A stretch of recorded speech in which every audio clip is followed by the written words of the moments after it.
Okay. Good morning. Good morning. How are you doing? I'm so tired. I'm so tired. I didn't sleep at all last night. So, Okay. can I open this with just a statement about my video from last night? Please. Okay. So, anybody who saw my video online last night can tell that I was totally agitated, and I did actually try to script it. I'm gonna say that. Like, I wrote it, and then I had it fed onto and I couldn't. I'm not very good at scripting, and I couldn't do it because I was so angry about hearing that the Elementary Teachers Federation of Ontario is basically hiring independent Jewish voices to do anti-Semitism training. And in my vomit of information, being very upset, two things need to be clarified. The first one is that the training is being done to basically staff at the staff level, not at the student level. But there is a trickle down effect, and so really they're the ones who end up teaching our kids and informing what is taught in the schools. So that needs to be clarified.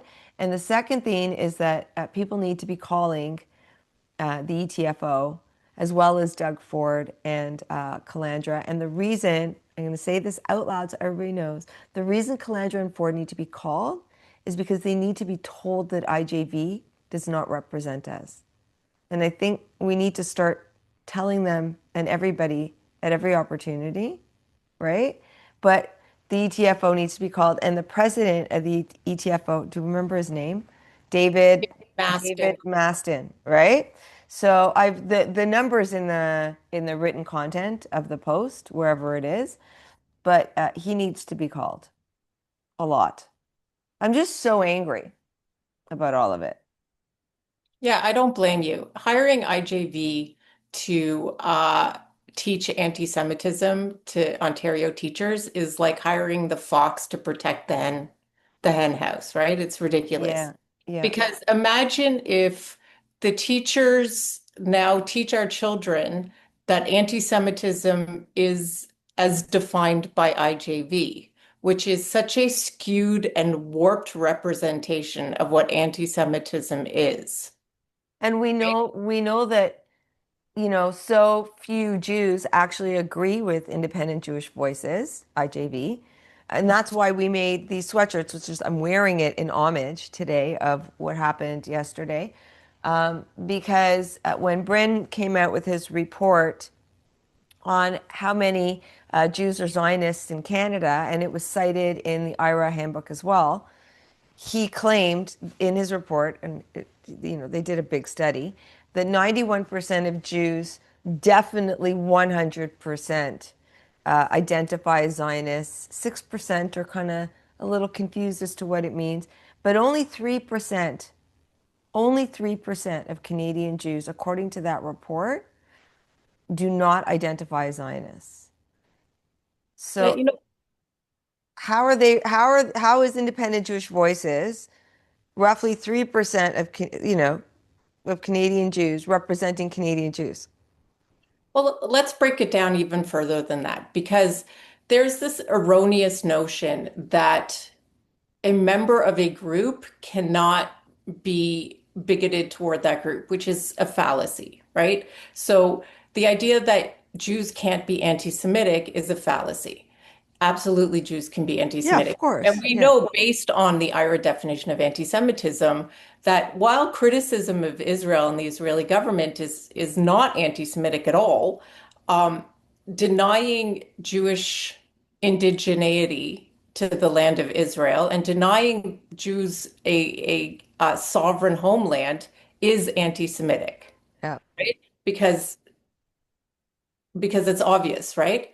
Now, so that said, a group that denies Jewish sovereignty or Jewish indigeneity in our ancestral homeland of Israel is by nature anti-Semitic.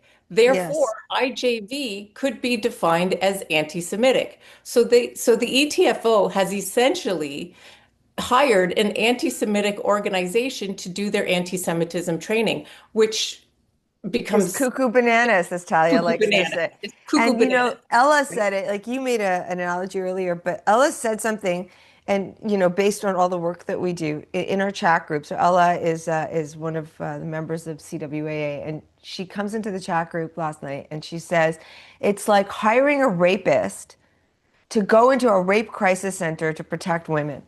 Right.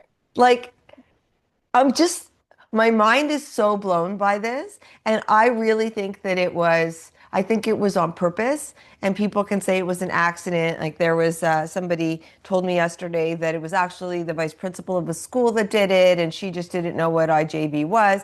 I don't actually believe any of that is true. How's a vice principal of a school, anyways, having anything to do with this? This is at a different level. I think it comes from the top down.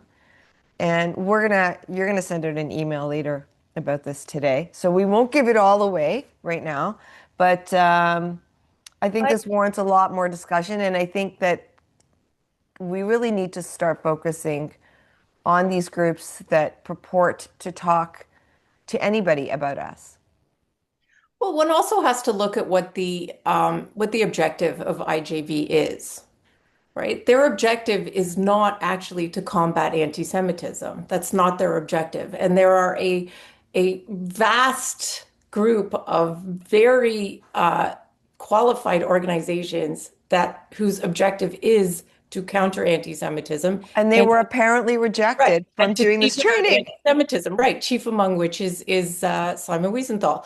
So the objective of IJV is actually to try and corrode and corrupt the definition of anti-Semitism as, i.e. the IRA definition. Their objective is to actually try and get rid of the IRA definition and to actually get rid of how we as Jews define our own anti-Semitism, right? I find it, So Talia, it's crazy. it's like a Twilight Zone thing. Yes. It's Yeah. like, I understand and people that we've actually talked to on this podcast have brought up this Jewish guilt thing that has done a number and on these people's minds and made them hate themselves for being Jewish or hate Israel or whatever. Guilt for success, guilt for, I don't know. I don't even understand it. I can't understand it. Everyone has talked about it.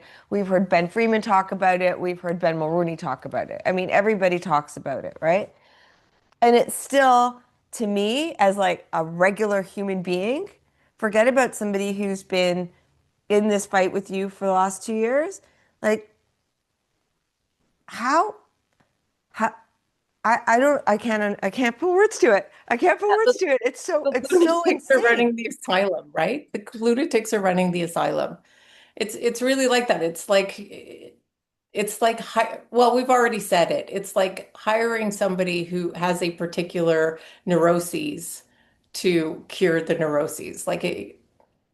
It's It's such a level of anger and hate too. You mhm. have to have so much anger and hate inside of you. And after everything that we've seen for the last year and a half, I don't think that we have 1% of that level of anger and hate inside of us. And we were after everything that happened on October 7th, after everything that we've experienced in Canada since, I don't have hate like that inside of me. And I just don't understand. I don't get it how your life's mission can be driven by hate. But and also in no other scenario would this occur other than in the discussion of anti-Semitism. Like no one would dream of hiring the KKK to do diversity training. Yeah, can you imagine David Right. Duke just walks in? Right. Like no Oh one my God. and people like the fallout, the call out would be immediate. And you wouldn't even have to like argue the point because it would be so obvious on its face. And yet when it comes to the Jews, for some reason or another, everything becomes so complicated, people don't understand it, or people choose not to understand it. And you can essentially hire from within its own community, our version of the KKK to do anti-Semitism. It's like if this And was any other community, this would not pass. I think it's our fault though. I'm blaming the victim. I do. I think it's our fault because I think we have done such a crappy job at educating people that just because you put the word Jewish in your name doesn't mean that you stand with the Jews. Like we have just done such a crappy job at educating. There are Jews that don't know, but there are definite, like, I don't think any person who's not Jewish, like what, No, because 0.01% of the country probably even knows. I don't even think it's that much. look, I will absolutely accept some of the responsibility for that because I think it's such a thorny issue. And I feel like I assume, and maybe I assume erroneously, that the mainstream Canadian community is not going to be able to understand the complexity between what's the difference between CJA or CWAA, B'nai B'rith, and IJV. Because, and then all they're going to see is infighting within the Jewish community. Yeah.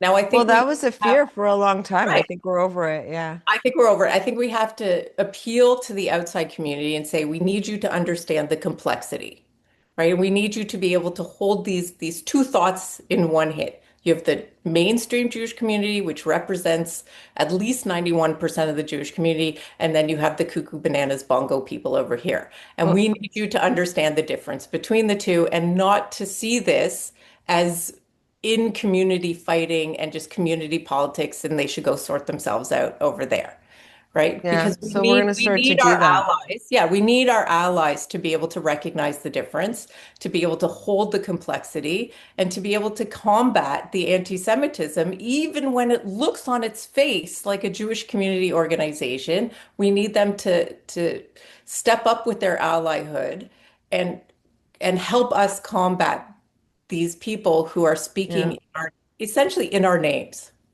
Yeah, so we're gonna do that.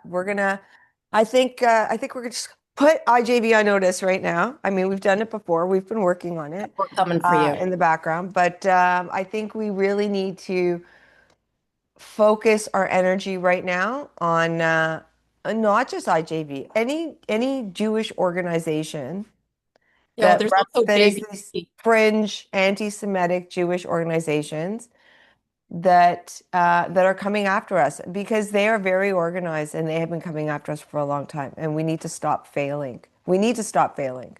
So I think we need to start talking to some of the other orgs, and we need to come up with a strategy because There's also Jewish Voices for Peace, which yeah, fits in the well, same that's what category. yeah, And you have that interesting marriage between the two, it's just gross. right? The whole thing is demented. Yeah. I mean, do we want to talk about the member of IJV who's running for leadership of the NDP I don't party? want to say his name out loud. There's a nasty guy. We don't Yeah. really have a lot of time. Our guest is going to be on here any minute. But maybe you can write about it. Yeah. Who's But it's literally married to one of the founders of the Jewish Voices of Peace. whose book I just burned. Okay, I so, just burned her oh, book. so it's they're literally married. Yes. Yeah, I burned her book. I bought it Okay. when I was young, and I actually took environmental studies in university, and I wanted to read her book, and I was so excited, and Well, I think we were all at the same I just university found at the it. same time. Yeah. So I just found it and I threw it out. Okay, so let's get Abide on here and start today's podcast, and then we'll do a roundup, I guess, at the end again. Okay.